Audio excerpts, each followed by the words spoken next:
it's a crazy score, and I think it was because of the nature of the game. It just has to have the layer thing is so integral. Again, without spoiling it for anyone, but it's a very like layers is kind of a theme. Yeah, certainly, certainly. It has to, at the same time have this extraordinary breadth of styles, just again because of the demands of the story. Kind of the various settings really demand quite sometimes quite drastically different styles of music. So again, when the soundtrack comes out, people will be able to see just the sheer like crazy differences that there are between the different settings, but also the through lines, like you say. But yeah, layering up all of these various things and making sure that we could, condense that down into a soundtrack that feels good. Um, Yeah, and it's weird. It's very weird. very weird. Music.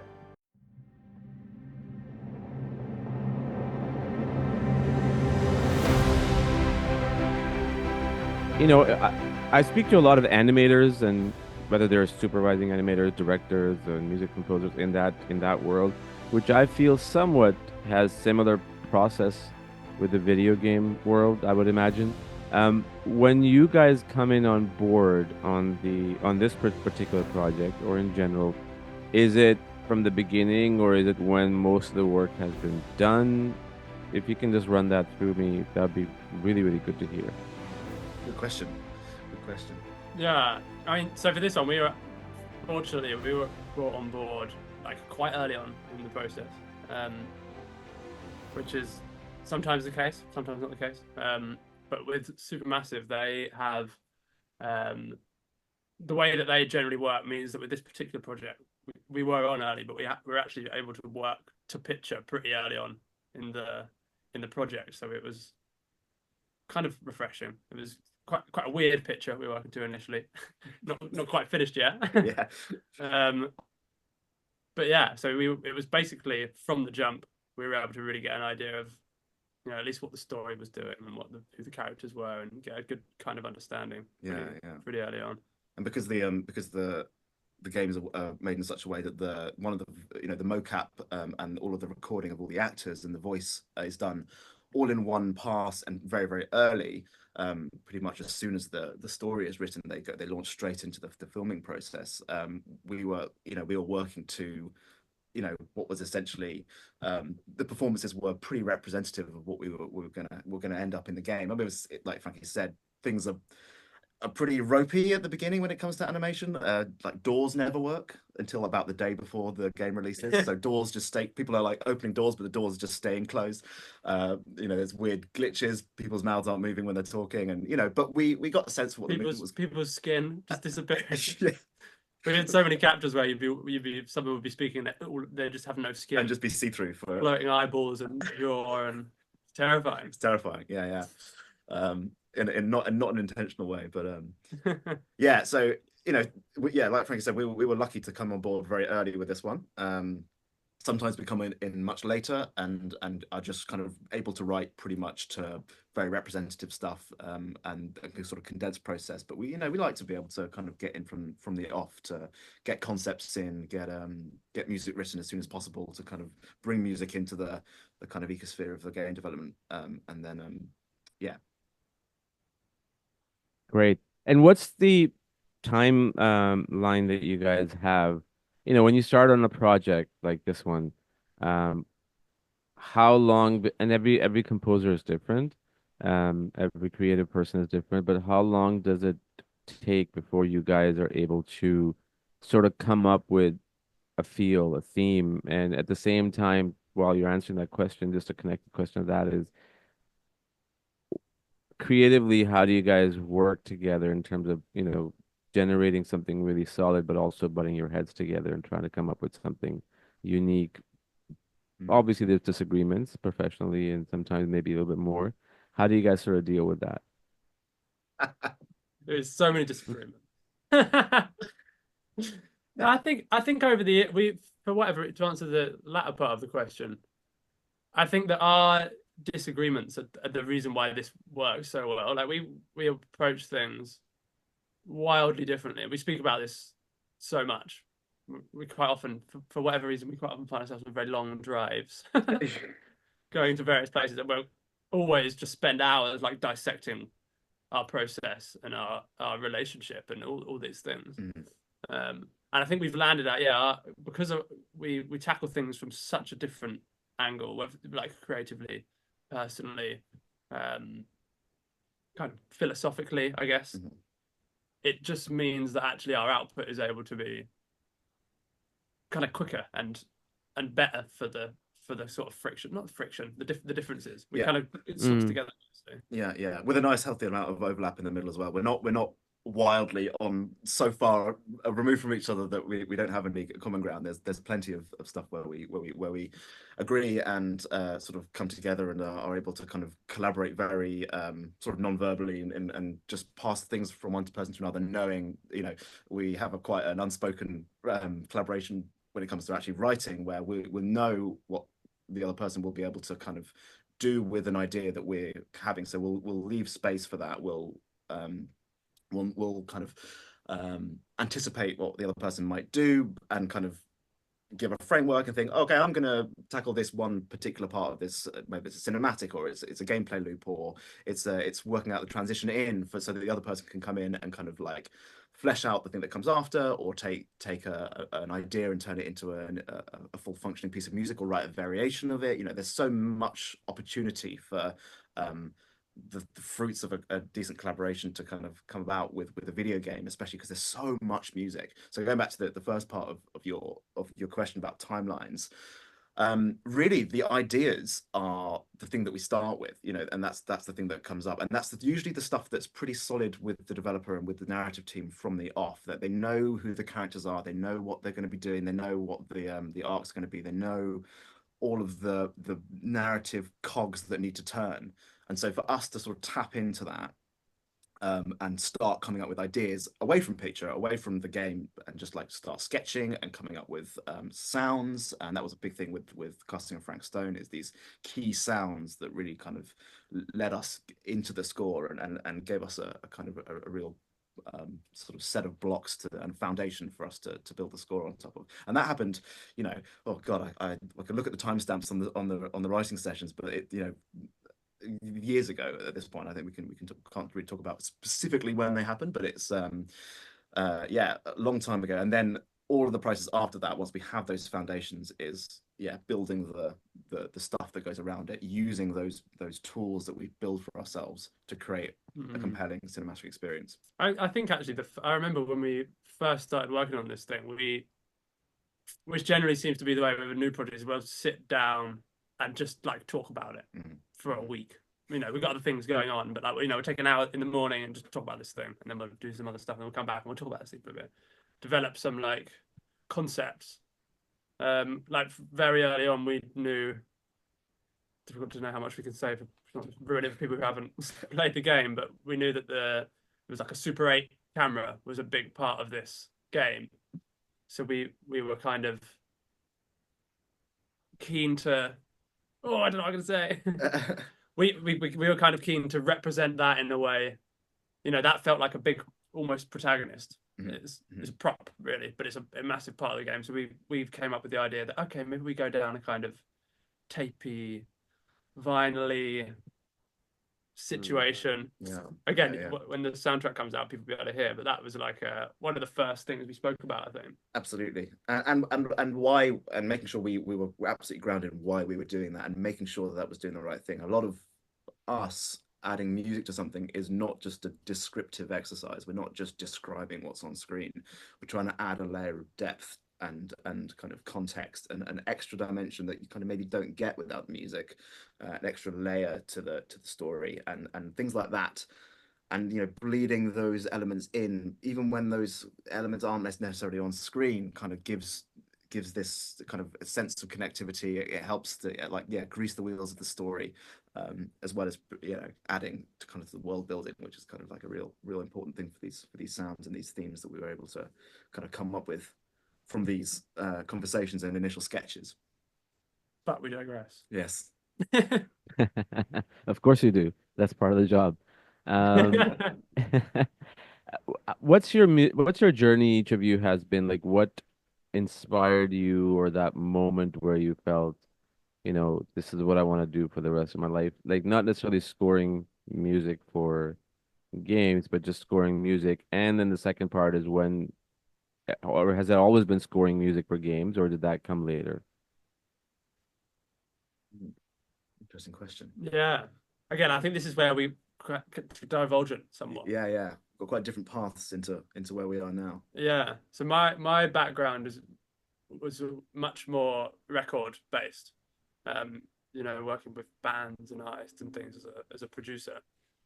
I have a real sorry, there's a jet flying overhead. I don't know if you can hear that. Walls are shaking. Yeah, so it took me to meet Ali actually to find like a passion for scoring for games. I'd always been like I loved listening to the music while watching films. I loved listening to the music while playing games. And it was something that was always in the back of my head that I'd love to do. I think even in the records that I make, there's a real strong sense of kind of um, obsessed with trying to match the music with the lyrics and like build a narrative into the music behind the lyrics in my record stuff as well. So I've always been like kind of fixated on narrative and things that are happening behind the sort of the scenes of the lyric or the story or whatever it is. But yeah, I met Ali at uni, and he was at this point working for the audio outsourcers that we were working for, so doing this thing, and I was like, "Can you get me a job at this place?" He was like, "No, sorry, man." No, I wasn't. Yeah. No, I wasn't. I had to ask a lot. We're not looking for anyone. We're not looking for anyone. Just can you get me a job, yeah, man? Eventually, he did get me a job. It was very swiftly after the first message that. But yeah, so as Frankie mentioned, I guess I found myself in the scoring world kind of a lot earlier.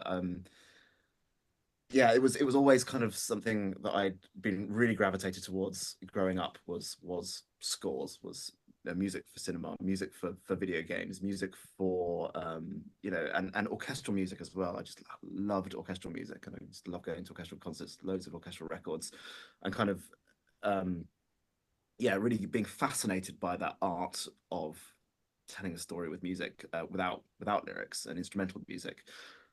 So yeah, we both went to uni together, went to Leeds College of Music, and that kind of gave me an opportunity, certainly, to kind of really dive into the scoring element of the music that I was writing. And I got to uni and quickly realized that I was not.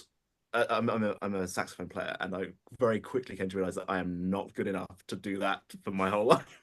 So I was like, I'm gonna just write. I'm gonna lock myself away and write music. But then kind of serendipitously fell into this job of being the in-house composer for this audio outsourcer, which gave me a real in with the games world. And I'd also been lucky enough at the time to work on a few big film scores and as part of the orchestration department, working with an amazing orchestrator called Nicholas Dodd, who really mentored me in terms of the orchestration side of things that I did. And then found myself writing for these video games, and then realized that, oh my God, there's so much breadth of opportunity within the games world, and the scores are really just like picking up in the quality, and you can do all the stuff that you want to do in film scores many times over within one game. There's so much music in these things, and the departments are so big, and there's so many opportunities. Add to that the interactivity that the music has to have, the fact that the music needs to behave and needs to change, and that extra layer of challenge, but opportunity there just absolutely fascinated me. So yeah, that was kind of my route into a very long-winded route into writing music for games. It's interesting you said that how you realized that you were not the best, but I think that happens to a lot of us until we get into the real world, that there's people out there way better than us than we anticipated while living in our own little bubble. But that's that's just part of learning curve. I do you guys have a favorite composer or soundtrack that you really dig towards? It could be a movie, it could be a game. A favorite, goodness gracious. Or top three. I know it's a tough question because if somebody asks me that, I won't have the answer either. So I think our shared where we really meet is probably June. Yeah. yeah, we're One and two. absolutely blown away by those scores Yeah. recently. I think for me, I'm going to go towards recent stuff, because I'm always changing. Like you said, I'm always changing what my favorite is. But the things that I've really enjoyed recently is the Jedi games. Gordy Harb and Stephen Barton's music to the Jedi Survivor, Jedi Fallen Order, and then Jedi Survivor. I think the those games is absolutely phenomenal. I don't know how they did it. I don't know how they did it. It's unbelievable. So that's really up there, yeah, with June. And then I think my one, weirdly, I remember, what was it, last year or the year before? My Spotify Wrapped #1 track was the War Machines track from All Quiet on the Western Front. yeah, I absolutely love that score. it's great. Yeah, unbelievable score. Won an Oscar. That's awesome. Other Yeah. people thought so Yeah, as well. yeah, yeah. Did you guys have you guys ever listened to Vangelis? Oh no, I don't. Vangelis, yeah. Oh, Vangelis, yes. Vangelis, sorry, did I say Vangelis? I'm sorry. Yes, Vangelis. Yeah, yeah. You, No, yeah, original Blade Runner. Yeah. Blade Runner, I think his best work is 1492 Conquest of Paradise, which is also Ridley Scott, um, and Alexander the Great by Oliver Stone. But 1492 and Chariots of Fire, the That's famous fine. theme Yeah. movie. But there is so much depth in his music. Um, I don't know, maybe I'm the only crazy person out there, but I discovered the soundtrack in 1993 and I listen to it still to this day. Yeah. Yeah. It's just amazing what Vangelis has achieved. And I know we're kind of going sidetracked, but No. his music is very different from Dune and stuff. Do you guys ever sort of tune into that kind of world to find certain moments for emotional scenes, or certain notes or certain feels? Yeah, I mean, yeah, Vangelis is great. Is great. He had an amazing thing where he used to build these kind of instruments of which were just like these big amalgamations of synthesizers and things that he kind of developed his own ways of like playing himself so that he could almost perform these scores live. It's an amazing thing that he was able to do.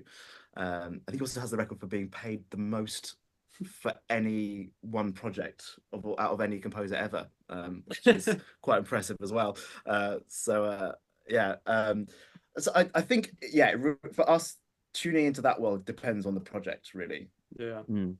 Um, With him, I mean, I rightfully think that he should have been paid because I more than anybody else because I don't know anyone who has come, how everybody tries to sort of get inspiration from other musicians and composers and tracks. I mm, haven't heard anyone try to take something that he's done and make it their own because it's just so many layers to his music. mm. And I mean, he was a genius. I just kind of went off topic here, but I wanted to find out if you guys use any kind of different type of obviously music depending on the project. Where did the Yeah. name Box Ape come from? Oh, good question. It doesn't really come from anywhere other than the fact that it sounds kind of cool. And it That's what I was thought. yeah, yeah, yeah. It has that kind of ring to it, and we wanted to stay clear of anything musical. We don't want any music in there. It needed to just be. There's an anecdote. I'm not sure I should really say this, but it's a bit embarrassing, really. But we used to drive. When we used to drive to the studio, there used to be a big wholesale shop that had a kind of shoddily written sign outside of it that said "Boxes Tape." And I guess it was some packing company or something. And we're like, oh, that's a weird thing. But it really stuck in our heads. And then we were like, okay, well, maybe box tape could be a cool thing. And then we were like, no, that's ridiculous. How about something that sounds very like that? Box ape. That kind of checks that box to us. Yeah, maybe I shouldn't be saying that, but it's somewhat embarrassing. But it really just comes from nowhere. Is the answer? Yeah, it's just a cool sound. It's just got a cool sound. We know Yeah, we were like, uh, just needs to sound like a so- band. I was gonna say it sounds like a band. It sounds like uh sorry, my brain is just kind of gone fried. Um, hip hop artist, all of the above. So it is pretty cool. And I thought there was that element to it, but I just wanted to clarify. I just want to make sure. Clear, Uh, clear, uh, absolutely. meaningless. Completely meaningless.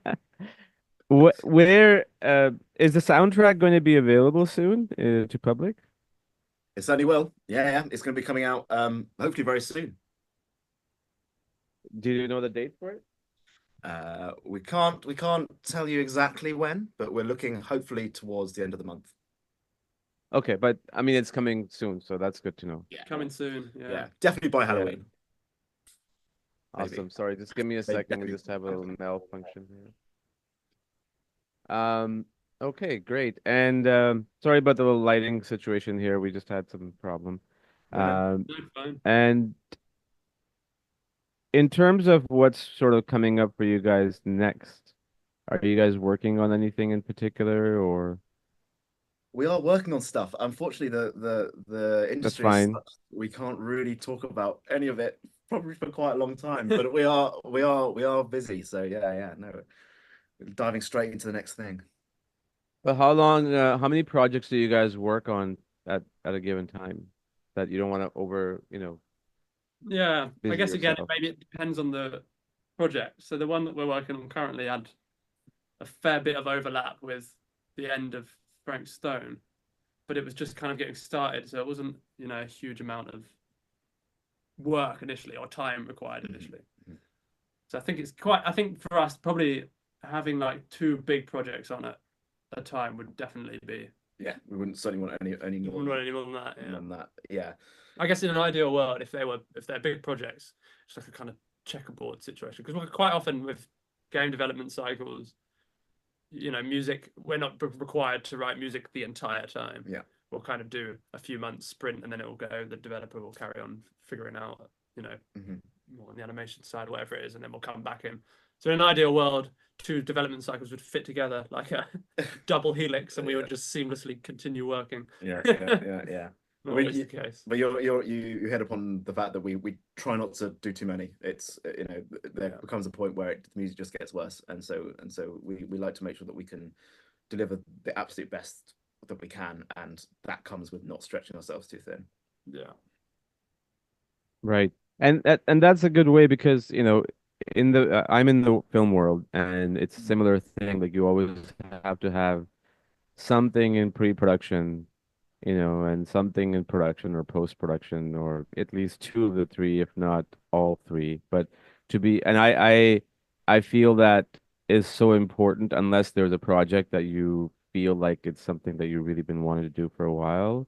And if you can pull it off simultaneously, great. But it just the quality over quantity, right? That's the Yeah. bottom line. Absolutely, absolutely. Couldn't agree more. Ever thought about doing tracks for movies?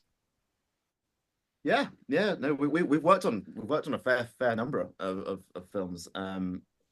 It's a different Oh, game. okay. It's a different process, a different workflow, the different teams, a different relationship you have with the different people that are involved. But yeah, we are composers first and foremost. It's kind of like we just Good. happen to be doing kind of games, I guess. So it's telling stories with music is something that transcends any of the mediums. So we're super. Uh, we love writing for games. We love doing working on any kind of other linear stuff. Linear, non-linear, interactive, anything in between. We love it all. Do I kind of you want to do a guys series. We've sorry, never go done a on, series. please. Oh, sorry. No, please go ahead. Go ahead. Yeah, I was just saying I've always wanted to do like a psychological thriller, like spooky series, British psychological thriller series. For some reason, my mum always used to watch that shit while we were growing up, and I just became like obsessed with it. It's funny that, isn't it? You Yeah, see things when you're growing up and you think, oh, I think I could do a good job of that. yeah, Yeah. So any producers listening? yeah. That's what he wants to do. Yeah, for sure. It's amazing that how music has become such an integ I mean, it always has been, but I think John Williams started an era and then Hans Zimmer kind of sort of moved it along to another level. And now I I s- I see a lot of, young generation of musicians in their early 20s, um sort of just jumping into this world, not because obviously, for money, but because they love it. And the stuff that's coming out is quite amazing. Like even when I got to listen to your soundtrack for casting of Frank Stone, the first track I heard, and it just I was doing some work, and when I'm doing any kind of uh, editing work, which sometimes I do here and there, just for my own projects like previs and all that, but I stopped doing that and I start working on something else where I'm just typing and writing a script and continuing on my script, and I put your soundtrack on because it just hooked me on right away. And I Nice. feel that there's just so much layers that you guys have sort of added to it. And I felt there was like sci-fi. I actually, the first thing I thought when I heard the track, it's interesting you mentioned that it was like a psychological thriller. I literally felt like that. So your little, dream of doing that is sort of in there in the track. So Yeah, bravo on that. Yeah, I've got to get the right ears on it, and then it it'll be is. sorted. Yeah, it's a crazy score, and I think it was because of the nature of the game. It just has to have the layer thing is so integral. Again, without spoiling it for anyone, but it's a very like layers is kind of a theme. Yeah, certainly, certainly. It has to at the same time have this extraordinary breadth of styles, just again because of the demands of the story, kind of the various settings really demand quite sometimes quite drastically different styles of music. So again, when the soundtrack comes out, people will be able to see just the sheer like crazy differences that there are between the different settings, but also the through lines, like you say. But yeah, layering up all of these various things and making sure that we could, condense that down into a soundtrack that feels good. Um, Yeah, and it's weird. It's very it's weird very weird. music, Yeah. which I love. It Oh is. yeah. Weird Which always, which yeah, weird of well, America. I mean, if you look at any composer, director, storyteller, it's always when you break the rules. Mm. People are always there's an audience is always craving for something new all the time. Yeah. And if you give it to them, despite the disagreements that, the executives and the powers that be will have with you, it will work. It will work. Yes. Um, are are you I'm guys just gamers? Sorry, go sorry, on. I'm just gonna close the window. There's some noise coming in from outside. Yep. Are you guys gamers, or do you play games, whether this one or any others, or what's your word like in that realm? Yeah, only this one. No, no. I certainly, and you are as well. Avid gamers. I love video games. I would definitely not consider myself as an avid gamer, but I do enjoy. I have a PlayStation. I actually bought when we set up the company and moved down here. I was like, okay, I'm going to buy a PlayStation and try and become a gamer. That's You've right. uh, Which I've done a pretty good job good of. job of, yeah. No, but I'm the obsessive type when it comes to video games. I'm the I'll die 10,000 times to a boss before I and really learn how to beat it. And I love that all those games that really punish you and There's a funny anecdote where you sometimes in games like, or maybe but like you start with a map that's got like kind of when you pause to look at the map, so it's got like frost or clouds or whatever all over it until you've kind of discovered all of the areas. mm, And Ali was playing a game, and Ali like showed me his map, and it was just completely clear. He'd explored everywhere. And I were playing like a Horizon game, and I'd finished the game, and my map was just a line, basically, just where all of the main story points happen. Because yeah. I just have no interest in like, I just need to get. I don't know. I have this thing where I kind of want it to just be finished. Like I enjoy it, but my main thing is an anxiety that it's not finished yet. Yeah, I yeah, think that's probably Freud would have the answer. yeah. Whereas I am the opposite. I want to explore every corner, interact with every pixel, hear every line of dialogue, hear every note in the score. I love to just absorb myself into these worlds, and it's yeah. So that there's another difference between us. I actually am on Frankie's side because again, I haven't played a game in a while, and then sometimes my son will play, and but most of the games that I've sort of played are sports games, probably Yeah, because they end pretty quickly. Yeah. I do remember playing this Indiana Jones game in the world of PC in the late 90s. Yeah. And I remember I try to think about it now. I'm like, how did I play that game? Because it wasn't there was no music. It wasn't like the way it is now, right? It was just kind of like Indiana Jones trying to find all these different artifacts and running into enemies, and you're just having a little bit of gunfight. And but now games are just coming. I think I saw this trailer a few years ago of a Star Wars game, and this Mhm. was around the same time when one of the Star Wars film was supposed to come out. I don't remember which one. I think it was The Last Jedi. Um, and I stumbled upon this trailer. I didn't read what it was, and when it started playing, I thought it was the actual movie. That's how damn real it looked.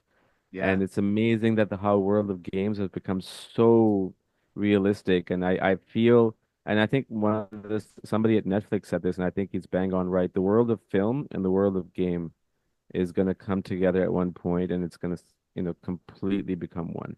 Mm. Mm. Mm. Yeah, no, it's Have, fascinating how those two are interacting at the moment, especially because you've got, enormous series, you've got Arcane and all the other video game series that are coming out that are just so popular and Last of huge. Us, Last of Us, Bioshock.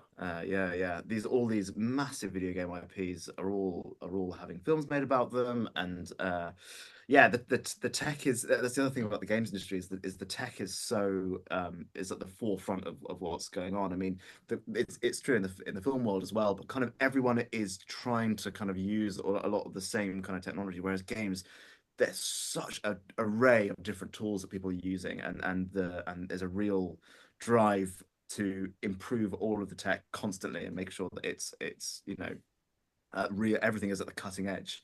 So it's really exciting kind of industry to be a part of from that perspective, and just seeing the advancements, like you say, things are looking realer and realer. The performance is getting better. People are being able to develop huge games sort of really quickly now, and it's a fascinating Mm. time to be looking at both of these genres. yeah, Me. I would have you heard of Sora AI? Yes. You must Yes. have. AI music Yeah. fame.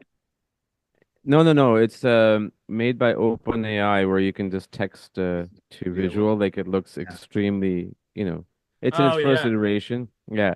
I wonder if that can be somehow in future, or even when I say future, it could be 6 months from now, the way technology is going, where you can actually create games using those commands. And I wonder Yeah. how that will play.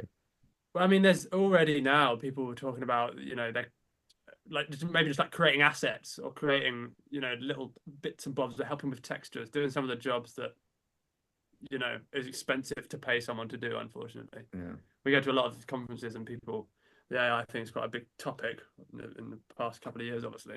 And it's kind of scary Yeah. actually to see people's opinions of it change. We went to a conference a couple of years ago and it was like, what do you guys think of AI? And everyone was like, oh, we would never use that because it's immoral and all this stuff. And then last year, like, yeah, we're using that. Yeah. It Yeah. was kind of That's why crazy. you should never say never.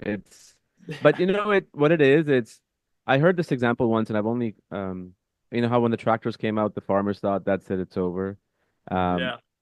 for me personally, when I remember when the internet came out, I set up an eBay account. I think it was 97 or 98. And Mm. everybody I knew, family, friends, schoolmates, teachers, professors, I'm crazy that I'm putting my credit card online.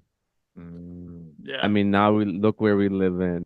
Like everybody's life is online, right? So it's just about, I think, time of change. People Mm. take time to understand because it's a new thing, it's a scary thing. And same thing with AI. I've had difference of opinions every few months. One time I'll think this, and then the other time like, oh, this is not bad. It's good, but it's bad. So it's just an evolution of human growth, and I think that's important for you to be sort of self-aware of that.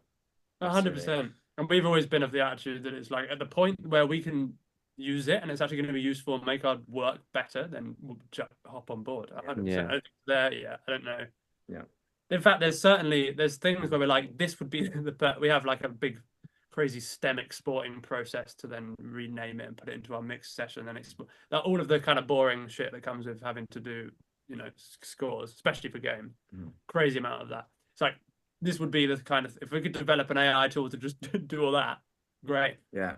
Yeah. I think we're very much like of the opinion. I certainly am of the opinion that it's like it's inevitable anyway, and it's just if you just use it when you can use it, Yeah. embrace it because you Yeah. can't stop it. No. Yep, 100%. Awesome, guys. Thank you so much for your time. I really, really appreciate it. And a great time chatting with you guys. Yeah, Um, hopefully we can do this in future whenever your next project is about to come out, which is years away, right? Yeah. Most likely. Most That'll be likely. great. But yeah, No, casting of Frank Stone is out already on all platforms, PS5, Xbox, um, and the soundtrack comes out later this month. Thank you guys. Composed by Box Ape, of course. Thank you very much, mate. It's been a pleasure speaking to you. yeah, nice to meet you. Man. Likewise. Likewise. care. Take care, buddy. Good luck.